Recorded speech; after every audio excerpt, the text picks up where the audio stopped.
Today is the day.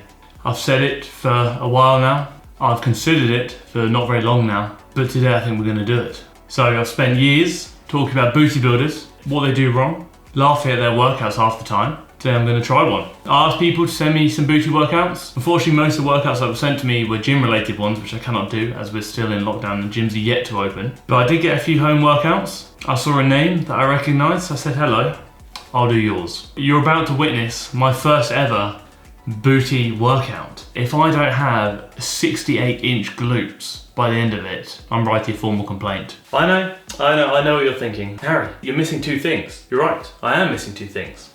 Number one, laughing. Number two, laughing. Got my booty shorts out, I'm ready. Let's go. TaylorKaytee has inspired the workout today. What is basically, it's 4 movements in the circuit, 20 reps of each, round and round and round 4 times. No one wants to see me do the same thing 4 times over, so I'm going to save you the heartache. I'll probably film 1 or 2 circuits, do the rest off camera, and at the end of it, we'll do a sick comparison of how fat my juicy glutes are looking. We've got donkey kicks, can't wait. Single leg glute bridges, can't wait. Abduction with a small weight, 1.25, here I come. And squat kickbacks, a close relative of the infamous cable kickback, so I'm not complaining. I'm going to give it a crack, and we're going to see what happens.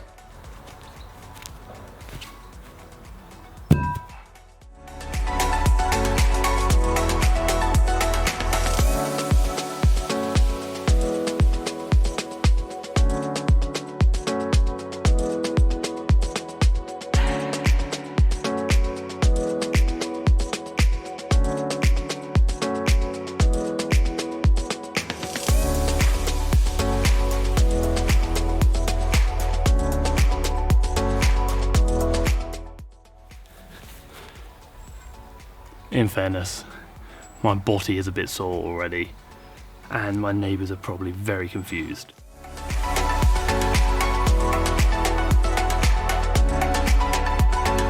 Actually a little bit out of breath. That's 1 round done. Took far longer than expected, but I'm going to do the other 3 rounds off camera to save you watching 10 minutes of me doing the same thing over and over again in a horrific outfit that no one wants to see. I'll catch up with you afterwards. I'm calling this a booty building lid.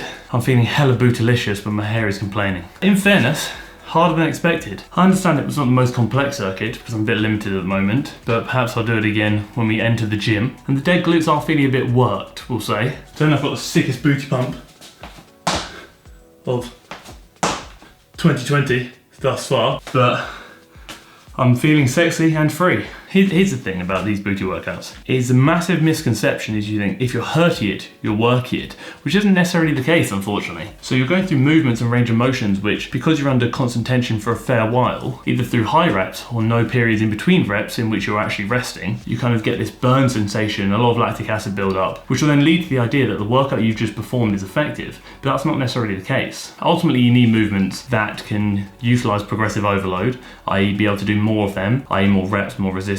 As the weeks go on, these movements are largely bodyweight based. You can only do so many reps before you're doing 50 or 100, and on top of that, you can't really add additional weight to some of them. So yeah, my bum feels like it's worked. There's lactic acid build-up, so it's burning. Do I think the workout was particularly effective for hypertrophy, which is the primary purpose of the workout?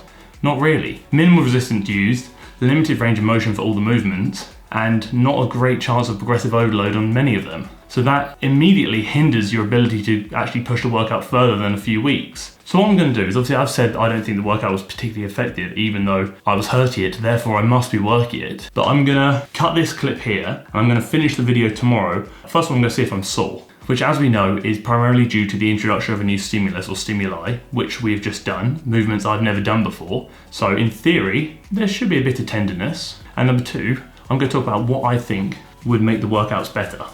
Fear not, the makeshift booty shorts have been removed and I'm actually wearing full length clothes now, so you don't have to see anything haunting again. It's the next day following the sick booty pump I got yesterday. Let's talk about it. So first of all, there's minor tenderness as kind of expected from doing new movements. Do I personally feel like it was an effective workout? Not really. Do I feel like it was effective for muscle growth, which was the primary purpose of the workout from what I've seen? Not really. A few reasons as to why and how I believe the workout could have been improved. Number 1, as mentioned before, lack of progressive overload. You can only go so far with bodyweight movements, and there is only so much resistance you could add to the movements included. Number 2, the movements included go through very limited range of motion, which will likely hinder muscular growth. Number 3, volume, 4 exercises, 20 reps of each, multiple times round. So as a whole, the movements are very contraction based, but not going through significant range of motion. Sure, that's going to make you feel like you've worked something. You can get the burn, you're going to get the lactic acid buildup, and you get that tightness of the muscle, but that doesn't mean you've done something effectively. So how I would change it personally is quite simple. I would change it from a glute specific workout and make it more of a lower body workout, which sure takes away sole focus on glutes, kind of shares that focus into other muscles like the quads, the hamstrings, etc., but also has the potential to actually benefit the glutes in the long run. If I was going to stick to the same concept of doing 4 exercises, I would then probably incorporate slightly different exercises, so a squat variation of sorts, a split squat variation of sorts, like a front foot elevated potentially, a stiff leg variation, and maybe a glute isolation movement, perhaps with the hip circle. So you're sticking to 4 movements, multiple muscle groups, but you're also utilising movements that have the potential for greater progressive overload in the long run, meaning you can do them for longer and push them further, thus aiding in the development of the glutes. Alongside that, you're also now choosing movements that have a greater range of motion. Big wins, big wins. But that's the video. If you tolerated the video, tolerate the video, like, comment, subscribe, share, do your thing. Remember, TFNL Discord is live, linked in the description below. And if you want to see me in booty shorts again, then you have a problem.